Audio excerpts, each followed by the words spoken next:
to my YouTube channel. So I am traveling from India to Toronto via Dubai, and I'm transiting in London, Heathrow, and Montreal, and from there I'm going to Toronto. I'll be taking my RT-PCR in Dubai. So I booked my flights from Cochin to Dubai in Air India Express, and I booked it from the Air India Express site itself. And from Dubai to Toronto, I booked in Air Canada website. So my flight is Emirates and Air Canada. So I booked it by myself itself. And the visa. So I applied for a tourist visa. As far as Air India Express is concerned, you need to have a tourist visa itself. A transit visa is not enough. They will not let you board the flight if you have only a transit visa. So you need to have a tourist visa. But I think for Emirates, a transit visa is also fine. But definitely for Air India Express, you need to have a tourist visa itself. I applied for my visa through a travel agent. The travel agent's name is TravelX. I will give the link in the description box. So they will give you a tourist visa, and also they will register for the ICA Smart Services for you. So both of that was taken care by my travel agent. Also my hotel booking and my pickup and drop from the airport was also planned by them itself. Also, you need to reach the airport 6 hours before your flight, so that you get enough time to do your RT-PCR, rapid PCR test at the airport. So, as per for Air India Express, definitely you need to reach 6 hours before your flight. So I am right now at the Cochin airport. I have completed my check-in and I am waiting to board the flight. So I'll just take you through the activities that I had to do after I entered the airport. So right after you enter the airport, you can directly walk to the rapid PCR testing facility that's available inside the airport itself, and you will get the result in about 20 to 45 minutes. I got mine in about 25 minutes. So after you finish your rapid PCR, you can walk to the check-in baggage drop-in counters, and while you're standing, so for Air India Express, while you're standing in the queue, you will get a form to fill, and in that form you have to give in your details regarding your type of visa. If it's a tourist visa, you have to give in the details of your return flight tickets also, and um, and then you drop your baggage, and you walk into the immigration and security check. So that's it. So few things to remember when you're traveling to Dubai right now. So you have to register with ICA Smart Services. This is now mandatory, it seems. So you'll get a QR code to your email ID, and that QR code you have to show at the baggage dropping counter. So basically the reason for this is to put in your arrival and vaccination details, so that after you arrive at the Dubai airport, your baggage collection and all the process over there will be easier. So this is but mandatory. So you have to do this. You have to register with ICA Smart Services. Next is travel insurance. So travel insurance is a must, I think, when you are traveling using a tourist visa. So they asked me for it and I had to show it. So travel insurance is something you have to take, and plus you have to show your return ticket. They did ask me for a return ticket, and that is also mandatory. So I showed a return ticket from Dubai back to India itself. I did not show my Canada ticket because when I called up the Air India customer care, many customer care representatives were telling differently. Some were telling Canada Canada ticket is enough, but some were telling that is not enough, and you will not be allowed to board the flight itself if you show a Canada ticket. So I booked Emirates a refundable ticket, and that's what I showed at the counter.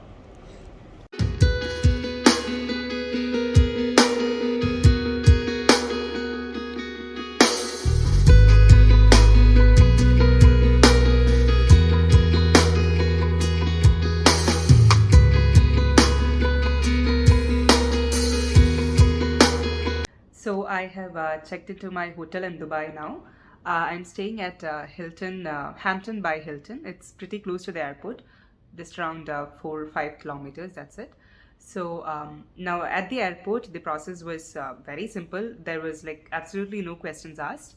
Once you reach the airport, they will ask you only for three things: your passport, your PCR test result that was taken like before you travel, and the one that you took from the airport. So both the PCR tests, the rapid PCR test and the RT-PCR test that was taken previous day of the travel or something, those two reports and your passport. These are the only three things they ask you at the airport. I didn't even have to show my visa, and yeah, so they stamp your passport and give to you, and you can walk out. And at the airport, then again, you'll have to do your RT-PCR. They will ask you for a local number. If you are on a tourist visa, they will ask you for a local number so that they can send you the RT-PCR result. The test result will be sent as a SMS text to the number that you give. There is no the test result will not be sent via email. That you will not have a facility to give an email ID, so you will have to have a local number. So once that is also done, you can go and collect your baggage, and then you can come out of the airport. So yeah, this is all that was there at the Dubai airport. Everything was fine. There was no issues at all. Like I said, no questions asked. Everything was good. At Hilton Hotel, I had to pay 20 dirhams for a tourist charge or something like that. I don't know if it applies to every hotel, but at Hilton, I had to pay 20 dirhams additionally to the room cost and everything. I had to pay 20 dirhams additional. So this might apply to all the hotels. I'm not sure.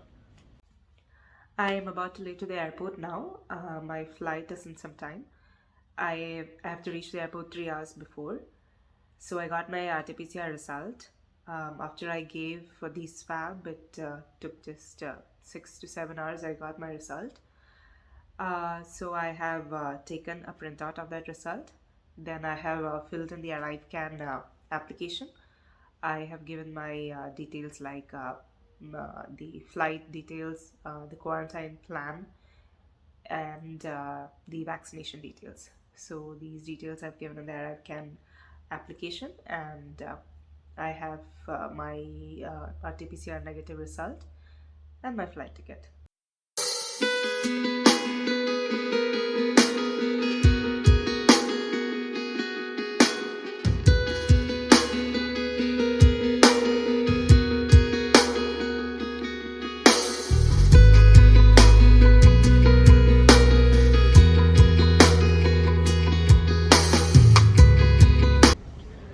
While boarding a flight from the Dubai airport, they will ask you for your RT-PCR negative report. And if you're transiting through London, they will ask you to fill the passenger locator form. And they will also ask you if you have filled in the ArriveCAN application. That is all that was there from the Dubai airport, and you could board the flight. From London, my flight is Air Canada.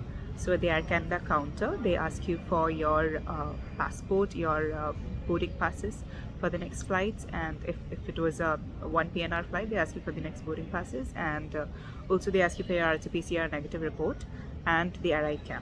So ArriveCAN, you have to show the your vaccination status. Mine, it was initially when I it filled in my details in ArriveCAN, it was showing as V, I think, for vaccinated. But now, after some time, it started showing as I, which stands for immunized. So they look at that status. And then if you are a student, I think you have to show your documents for the college application and whatsoever, I don't know. But I showed my PR card. So yeah, those are the only details that they checked at the Air Canada counter. And you're good to go.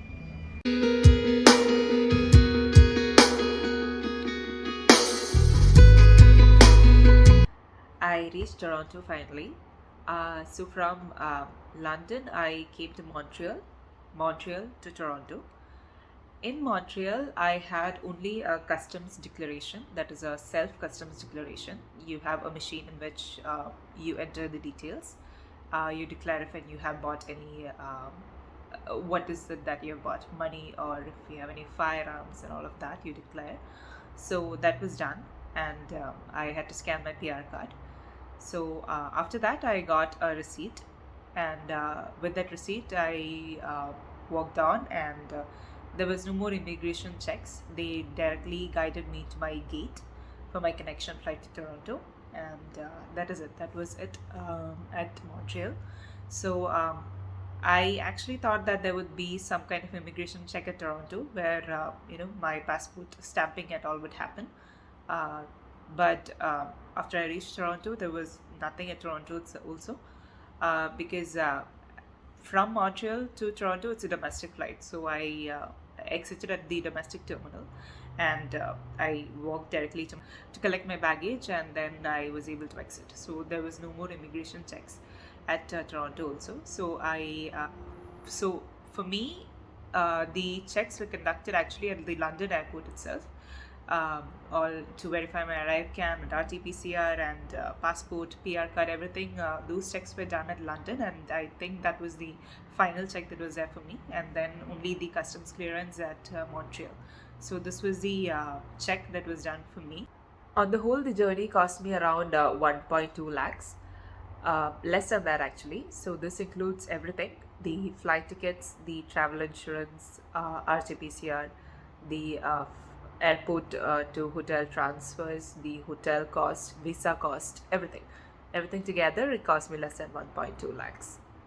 The flight tickets I booked by myself, and the visa and the hotel bookings and airport transfers, everything was done by an agent, and I will give the link to the agent in the description box below.